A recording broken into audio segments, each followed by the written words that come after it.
Good afternoon to all, and my thanks to Dr. Bognu, Director General from Niti Aayog, and to Sri Rajiv Chawla. And I'll try to build upon what the previous speaker, my colleague Mr. Nagendra Sinha, spoke about.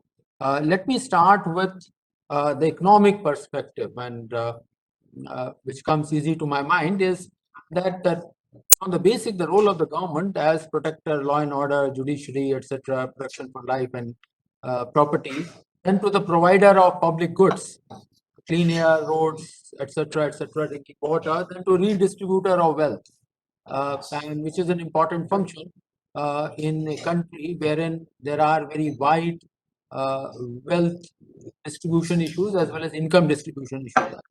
At the moment where we are as a country, as a lower middle income country, wanting to get quickly to middle income status and thereafter to higher income status as a higher income country by say 2047, for what?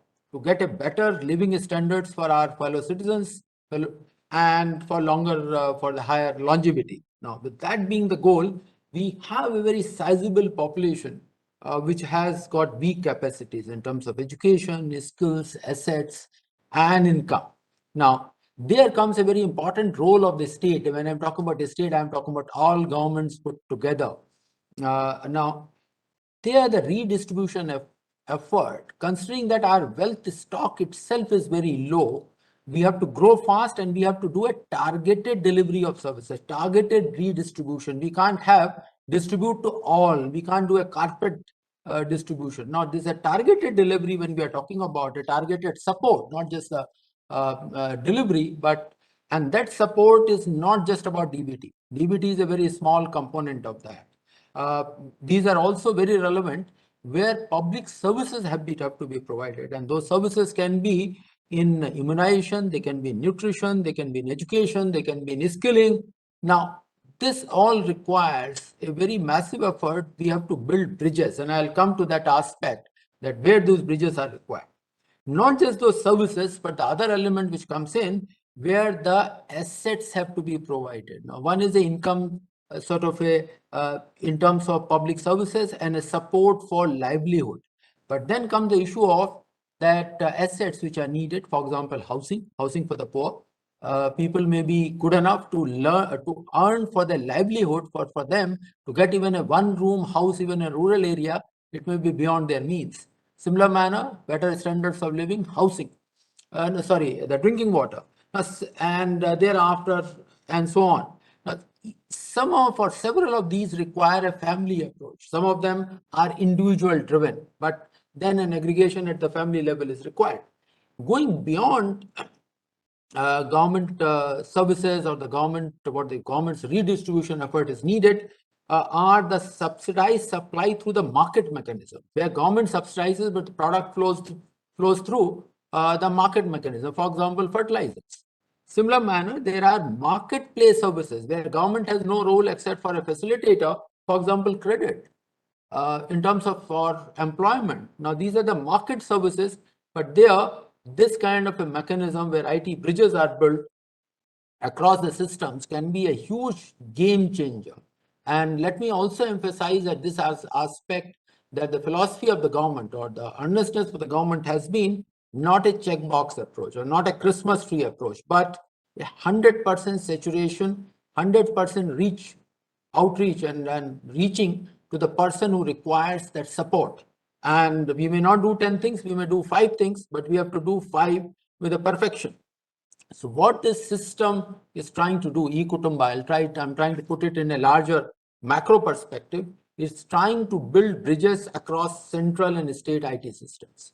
It is not just about central system, it is also about state systems. And where there is any systems is missing, we try to build upon those systems. Now, what does it lead to? It becomes an enabler of single point citizen centric services. Also, it becomes an enabler of efficient delivery of financial as well as public service delivery.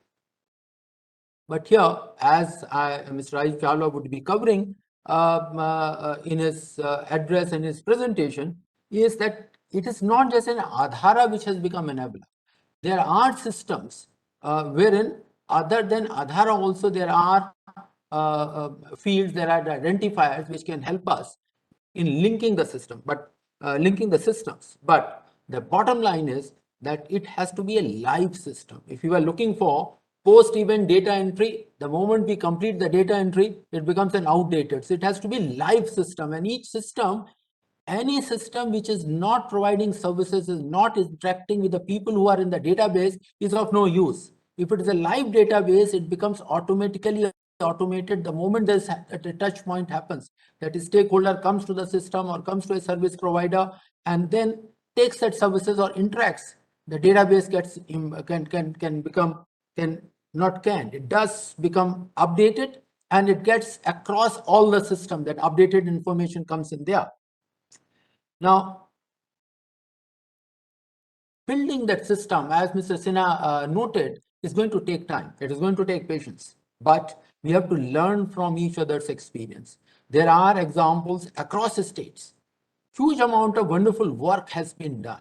We have to learn from each other, and I'll request that some forum, if Niti Aayog can provide for it, or I suggested recently in a recent interaction to MeitY, between MeitY and Niti Aayog, if this kind of a regional conferences or national level conferences can be organized, where the states can interact with each other, they can present it, Government of India ministries can present their best cases, which are the right candidates for building those bridges through a common parameter and based on the roles. And here, among the governments, no data is secret. We have a responsibility that data pertaining to individual belongs to that individual. So government uses it for its own perspective, but doesn't share it with the private sector. But data belongs to central government, it is not open to state government, or data belongs to state government, is not open to central government. We have to grow beyond that. It is a integrated whole. If 28 state governments, 8 UTs, and I'm treating that Government of India as another entity there, distincting them from the UTs, which are at a much smaller level. If we are all together, it will have a huge multiplier effect on efficiency, on benefit transfers, on service deliveries, on resource utilization, and then even preparing and enabling it for the market-based deliveries, where government has perhaps a regulator role or maybe a facilitator role at the moment. And to sum it up, it is of a very high priority for the government, for the simple reason that it has a huge economic and social benefit for our country.